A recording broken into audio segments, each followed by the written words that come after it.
competition that this Georgia offensive line has. Every time you look at the depth chart, it looks like it's high school All-American 2 or 3 deep. Right.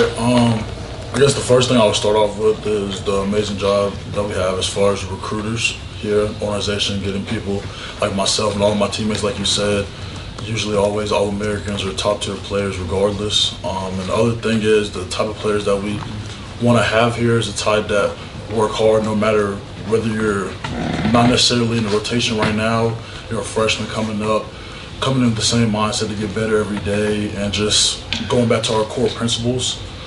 Just trying to stay consistent with that and work as hard as we can to get each other better, thus making the games much easier and us able to reach our true potential.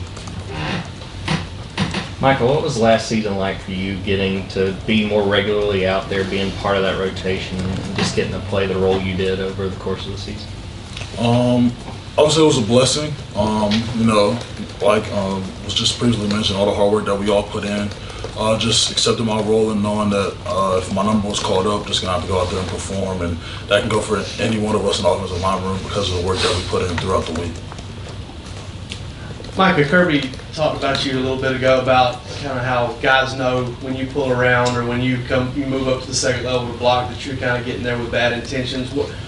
Give me your thoughts on the whole idea that of being a tone setter or an intimidator out there on the field, and how you feel about that role for yourself.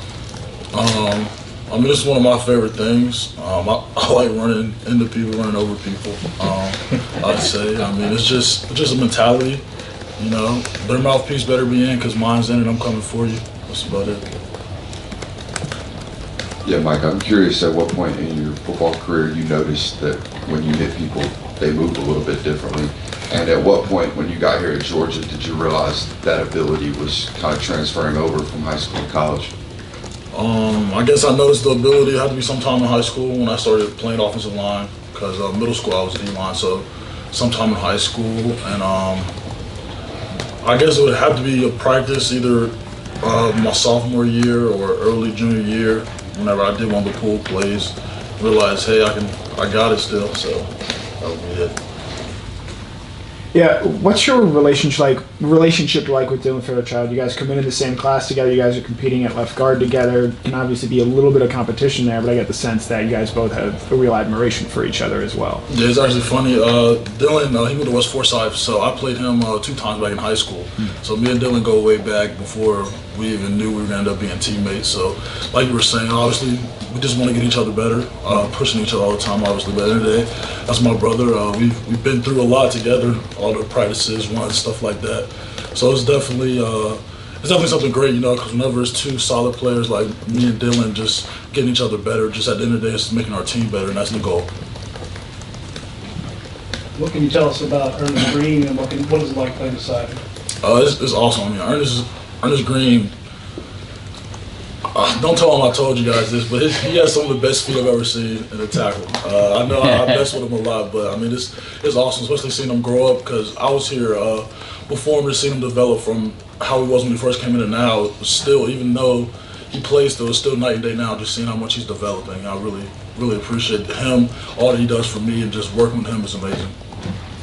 Yeah, I know you got an opportunity at the very end of the Florida State game to get in at left tackle. How often have you gotten a chance to work at left tackle here at the University of Georgia? And, how is that experience like, obviously, not getting to pull as much and do what you love and just run people over? Right. Well, in high school, coming into Georgia, I came in here as a tackle. So obviously my first year, I was getting reps at tackle. But really playing tackle for me, it just shows my versatility, I would say. Being able to play inside or outside. In practice, I pretty much play everything except center when I have to. Just willing to work. And as far as pulling, I like pulling more, but I'll do whatever the team needs.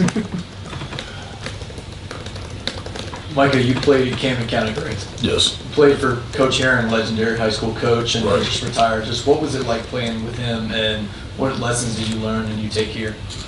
Well, the first thing I would start off with is Warren Erickson. He's a GA here now. He was an offensive lineman. Coach Spire coached him before he came to Camden. So just the Bob Spire connection is crazy. It's real. Somehow he knows everybody.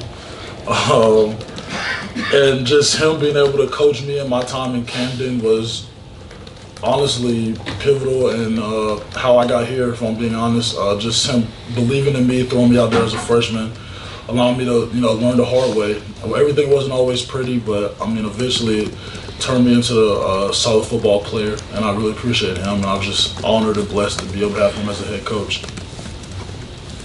Yeah, Micah, we talked with Demarius Mims a few times. Obviously, he was a guy that was a developmental player that now looks like a first-round pick. I guess I would ask you from your perspective, we're in this era of fast money and NIL transfer versus guys like Mims or I guess yourself that stay in a program.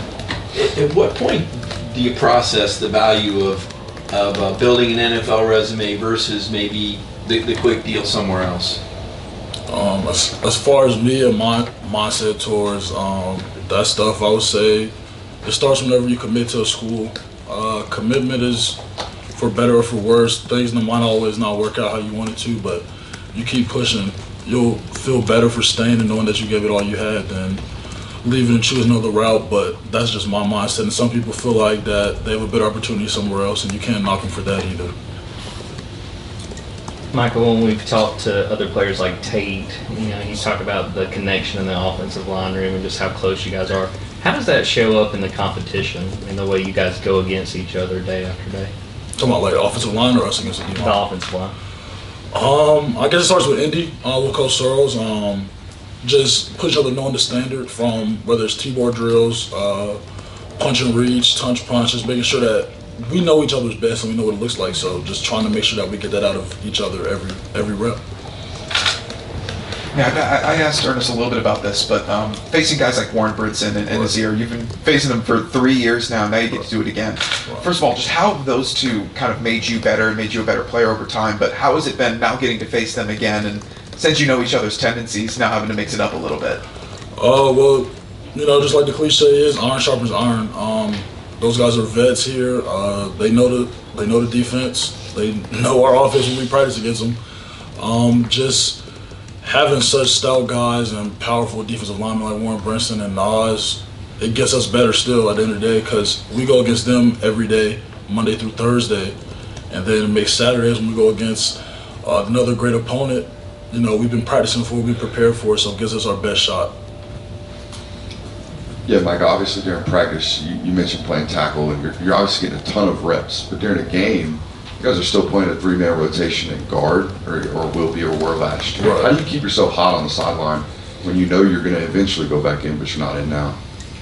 Mentally and physically. That's a good question. I get a little loose with field goal. After we score, I go in for a little bit, but I guess just not sitting too long, bodyweight squats, or sometimes I have one of my teammates practice bull rushing me just so I can make sure my pad level is ready for when I do get in the game.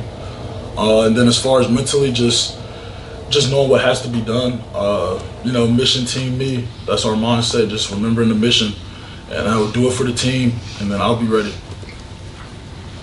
Micah, Coach Searles has been doing this for a long time, and I wanted to know if you could kind of describe him as a coach, and obviously being around a long time, he's probably got some one-liners, and you've probably been on the side of one of those. Have you ever, what are his go-tos? No comment. But what's he like as a coach? Oh, sorry. As a coach, he's awesome. He's gonna get the best out of us. I love him. I think he's hilarious. He knows how to get the best out of us. Since the first day he came here, the approach was definitely to be aggressive, and I feel like that's what we've been over the past few years, especially since I've been here as offensive line, just aggressive, and that comes with hard work, and it starts from the moment Indy starts. We have a very intense Indy, I would say, and just the work and preparation that we do as an offensive line unit, it all starts with him and his mindset and his goals. Michael, when you look to this spring, what are the areas you want to improve that you want to look at by the time G-Day is in the books and say, hey, I got better in this way? For me, I would say the main thing overall is just being more consistent with everything. But once again, just me always trying to get better. I would say there's a lot of things I get better on, whether it's flipper, pad level. Just trying to become a more dominant offensive line in general. And that means me becoming more of a dominant offensive lineman myself, whatever it takes to help the team, really. Have time for one more question. Yeah, Micah, you touched a little bit earlier on how you stay warm during the course of games. The Alabama game, Marius goes down, you get sent in there. What was that process like? And then that game obviously doesn't turn out the way that you wanted to. How has that result sort of been motivating, if it has been, factor for this team this offseason? I'd say it was a huge factor. Like you said, whenever Mims went down, throughout the week, and obviously before that, I had been rotating in, so it was obviously more of a next man up situation, but I would just say understanding the assignment and knowing that the job still had to be done, no matter who was in, the preparation that we did throughout the week and really the whole season building up to that point was going to have to show. Obviously, it didn't end how we wanted to, the result how we wanted to, but we definitely use that for fuel now, just knowing that if we want to cross that barrier, it's going to take more. So just working harder with the mindset, knowing what we want to get done at the end. Michael, one more question. I hope I don't embarrass you by asking this, but I know you, when it comes to NIL, you use that money a lot for kids, a boys club, and everything else, and I know you give it some to your dad, I believe, if I'm not mistaken. My granddad. Why is that important for you to use your money that way? My granddad and my grandmother ended up passing this past year now, but as far as giving back to the youth, because I'm from Camden County, Southeast Georgia. There wasn't really a lot of stuff like that whenever I was around in my county for me, and just knowing that it's the youth that's going to end up shaping the future and just trying to help them and give them the best chance that they have, even if they didn't start off with the bare minimum, trying to at least give them that or have them have a good holiday. If I'm able to do that, that's what I would like to do. Thank you, Mike.